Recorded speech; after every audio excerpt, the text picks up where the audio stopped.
Welcome to another EagleSix Airsoft video. We're going to be testing this TM CQBR NGRS. So this one has got level 3 on it, so it's got Prometheus type ball barrel, it's got Psionic R Hop, it's got the Action Army motor, it's got the EagleSix upgrade power spring,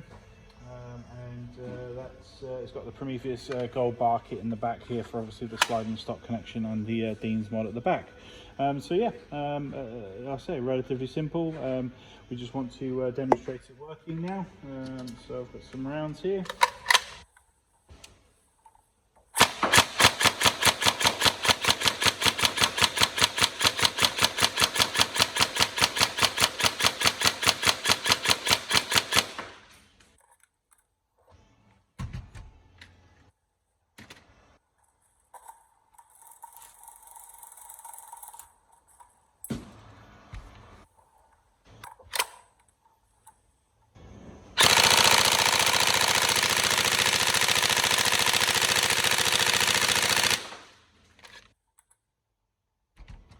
Obviously quite a fast rate of fire on the Action Army motor, that's the 35k.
There we go, so all tested, and we hope you have no problems. If you have any issues, let us know, yeah, we hope you enjoy and have fun. Thank you.